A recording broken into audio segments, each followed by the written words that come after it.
আসসালামু আলাইকুম। আমন্ত্রণ জানাচ্ছি বাইনো টিভিতে।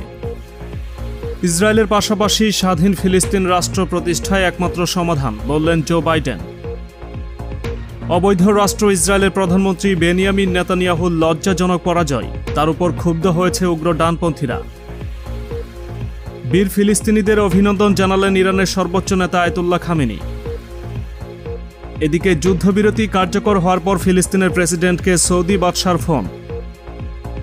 এবং সাগরে নিম্নচাপ, পশ্চিমবঙ্গে আঘাত হানতে পারে ঘূর্ণিঝড় যশ। দর্শক, এতক্ষণ শুনছিলেন শিরোনাম। বিস্তারিত জানতে পুরো ভিডিওর সাথেই থাকুন।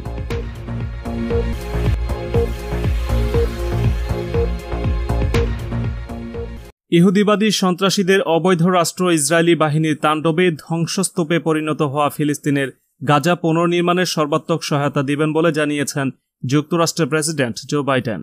একই সঙ্গে গাজায় শান্তি ফেরাতে নীরবে কূটনৈতিক তৎপরতা চালিয়ে যাবেন বলেও জানান তিনি। বাইডেন বলেছেন, যুক্তরাষ্ট্র গাজা পুনর্নির্মাণে ফিলিস্তিনিদের পাশে থাকবে, সেখানে শান্তি ফেরাতে নীরবে কূটনৈতিক তৎপরতা চালিয়ে যাবে। তবে আমি মনে করি ইসরায়েলের পাশাপাশি স্বাধীন ফিলিস্তিন রাষ্ট্র প্রতিষ্ঠায় সেখানকার সংঘাত নিরসনে একমাত্র সমাধান। শুক্রবার 21 মে হোয়াইট হাউস থেকে পাঠানো এক বিবৃতিতে প্রেসিডেন্ট জো বাইডেন একথা বলেন। জো বাইডেন বলেন, ইসরায়েলের প্রতি আমার দায়বদ্ধতার কোনো পরিবর্তন আসেনি, তবে আমি স্পষ্টভাবে বলছি, দুটি পৃথক রাষ্ট্র গঠনের মধ্য দিয়েই ওই অঞ্চলের সংকট নিরসন সম্ভব। আমি মনে করি শান্তিপূর্ণ ও সুরক্ষিতভাবে জীবনযাপনের অধিকার ইসরায়েল এবং ফিলিস্তিন দুদেশের নাগরিকদেরই রয়েছে। তাই আমি জোর দিয়ে বলছি, সেখানে ইসরায়েলের পাশাপাশি স্বাধীন ফিলিস্তিন রাষ্ট্র গঠন জরুরি। যুদ্ধবিরতির পর শান্তি ফিরেছে উল্লেখ করে বাইডেন বলেন, সংঘাত বন্ধ করে শান্তি ফেরানোয় ইসরায়েলি প্রধানমন্ত্রী বেনিয়ামিন নেতানিয়াহুকে ধন্যবাদ। তিনি কথা রেখেছেন, সংঘাত থামিয়ে শান্তি এনেছেন। এদিকে ইহুদিদের সন্ত্রাসবাদী অবৈধ রাষ্ট্র ইসরায়েলের প্রধানমন্ত্রী বেনিয়ামিন নেতানিয়াহুর লজ্জাজনক পরাজয়ে তার উপর ক্ষুব্ধ হয়েছে উগ্র ডানপন্থীরা। অবৈধ রাষ্ট্রটির প্রতিরক্ষা মন্ত্রী দাবি করেছেন যে তারা হামাসের বেশ ক্ষতি করেছেন। গাজার নিয়ন্ত্রণকারী এই গ্রুপটির শক্তি বেশ খর্ব করা সম্ভব হয়েছে, কিন্তু গাজায় বিপুল সংখ্যক বোমা ফেলেও ওই লক্ষ্য অর্জনের সরকারি দাবির ব্যাপারে ইসরায়েলিরা সংশয় রয়েছে। মূলত গাজায় হামলার মাধ্যমে নেতানিয়াহু উগ্রপন্থীদের সমর্থন আদায় করে আবার প্রধানমন্ত্রী হওয়া নিশ্চিত করতে চেয়েছিলেন বলে অনেকে মনে করছে। কিন্তু এখন হামাসের সাথে যুদ্ধবিরতি চুক্তি করতে বাধ্য হওয়ার কারণে তিনি বরং আরও সমর্থন হারাচ্ছেন। পশ্চিম জেরুজালেম থেকে আল জাজিরা সংবাদদাতা হ্যারি ফাউসেট বলেন, অনেক ধ্বংস ও অনেক মৃত্যুর পর কি পাওয়া গেল তা নিয়ে অনেক উদ্বেগ ও প্রশ্ন রয়ে গেছে। ইসরায়েলি রাজনৈতিক বিশ্লেষক আকিভা এল্ডার বলেন, ফিলিস্তিনিদেরকে বিভক্ত করার সরকারি কৌশল ব্যর্থ হয়েছে। তিনি আরও বলেন, গাজা, পশ্চিম তীর ও ইসরায়েলি প্রপারে ফিলিস্তিনি সমাজগুলোর মধ্যে বিভক্তি সৃষ্টি করার ইসরায়েলি কৌশলগত কয়েক বছরের মধ্যে প্রথমবার ব্যর্থ হয়েছে।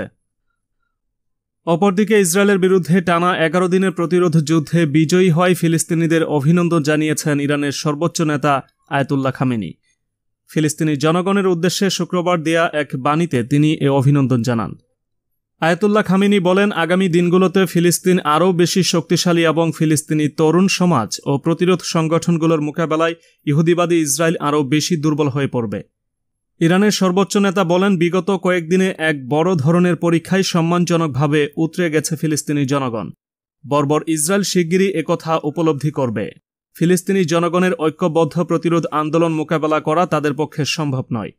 আয়াতুল্লাহ খামেনি বলেন, গত 10 মে থেকে টানা 11 দিন ধরে ইসরায়েল সরকার গাজা উপত্যকার উপর ভয়াবহ সন্ত্রাসী হামলা চালিয়েছে।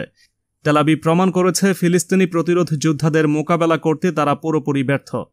উল্টো ইহুদিবাদী সরকার গাজার নিরীহ বেসামরিক জনগণের উপর এমন লজ্জাজনক ও উন্মত্ত আচরণ করেছে যে গোটা বিশ্ববাসী ইসরায়েল ও তার পশ্চিমা সহযোগীদের বিরুদ্ধে প্রতিবাদ জানিয়েছে।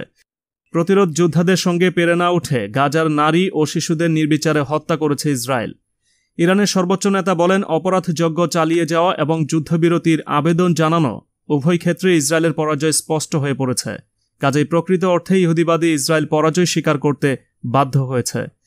ফিলিস্তিনি জনগণকে উদ্দেশ্য করে লেখা বাণীতে ইরানের সর্বোচ্চ নেতা আরও বলেন, কখন যুদ্ধ শুরু হবে এবং কখন শেষ করতে হবে তা এখন ফিলিস্তিনি রাজনৈতিক নেতৃবৃন্দ এবং প্রতিরোধ সংগঠনগুলোই নির্ধারণ করবে।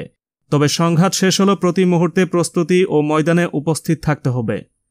বাণীতে মুসলিম দেশগুলোকে আন্তরিকতার সঙ্গে ফিলিস্তিনিদের পাশে দাঁড়ানোর আহ্বান জানান আয়াতুল্লাহ খামেনি। তিনি বলেন, ফিলিস্তিনিদেরকে আর্থিক ও সামরিকভাবে শক্তিশালী করে তোলার দায়িত্ব মুসলিম বিশ্বের। সেই সঙ্গে গাজা উপত্যকা ধ্বংসপ্রাপ্ত অবকাঠামো পুনর্নির্মাণেও মুসলিম দেশগুলোকে এগিয়ে আসতে হবে। ফিলিস্তিনি নিরপরাধ নারী ও শিশুদের হত্যা করার দায়ে তিনি নিরপেক্ষ আন্তর্জাতিক আদালতে ইহুদিবাদী সরকার বিশেষ করে প্রধানমন্ত্রী বেনিয়ামিন নেতানিয়াহুর বিচার দাবি করেন।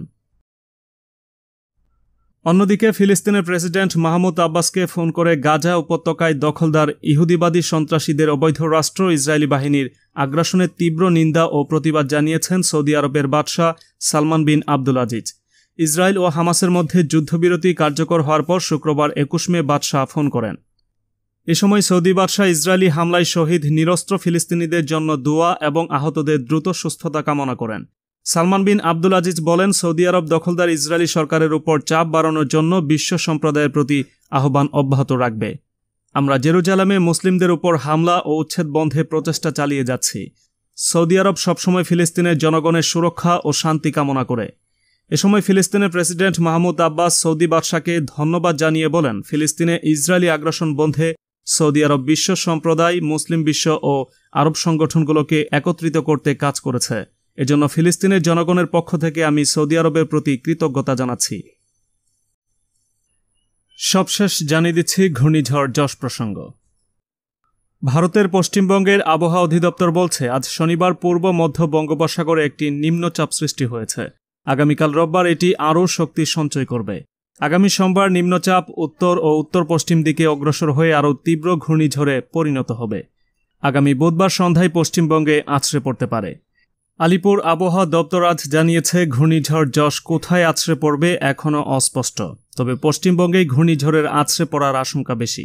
আবহাওয়া দপ্তর জানিয়েছে, ২৬ মে সন্ধ্যার দিকে যশ পশ্চিমবঙ্গ সংলগ্ন উত্তর ওড়িশা এবং বাংলাদেশ উপকূল অতিক্রম করবে।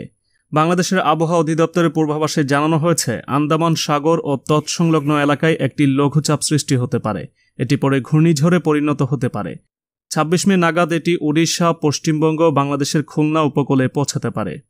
আজ সকাল ৯টা থেকে পরবর্তী ২৪ ঘন্টার পূর্বাভাসে জানানো হয়, ঢাকা ও সিলেট বিভাগের কিছু কিছু জায়গায় এবং রাজশাহী, ঢাকা ও রংপুর বিভাগের ২-১ জায়গায় এবং কুষ্টিয়া, কুমিল্লা অঞ্চলে অস্থায়ীভাবে দমকা বা ঝোড়ো হাওয়া সহ বৃষ্টি বা বজ্রসহ বৃষ্টি হতে পারে। এছাড়া দেশের অন্যত্র অস্থায়ীভাবে আংশিক মেঘলা আকাশসহ আবহাওয়া প্রধানত শুষ্ক থাকতে পারে। পশ্চিমবঙ্গের আলিপুর আবহাওয়া দপ্তর জানিয়েছে, ঘূর্ণিঝড় যশের প্রভাবে সোমবার থেকেই আবহাওয়ার পরিবর্তন লক্ষ্য করা যাবে। ওড়িশা ও পশ্চিমবঙ্গ উপকূলে ৪০ থেকে ৫০ কিলোমিটার বেগে ঝড়ো হাওয়া বইতে পারে। ২৫ মে থেকে শুরু হবে বৃষ্টি। ২৬ মে থেকে শুরু হবে ভারী বৃষ্টি। ২৫ মে ৭০ কিলোমিটার গতিবেগে বাতাস বইতে পারে। ঘূর্ণিঝড় মোকাবেলায় ২ মেদিনীপুর, পূর্ব বর্ধমান ও উত্তর ২৪ পরগনা জেলায় প্রশাসনিক স্তরে ঝড় মোকাবেলায় সব রকম প্রস্তুতি শুরু হয়ে গিয়েছে। সমুদ্রে যেতে নিষেধ করা হয়েছে মৎস্যজীবীদের। পাশাপাশি সমুদ্রে থাকা মৎস্যজীবীদের আগামীকালের মধ্যেই ফিরে আসতে বলা হয়েছে।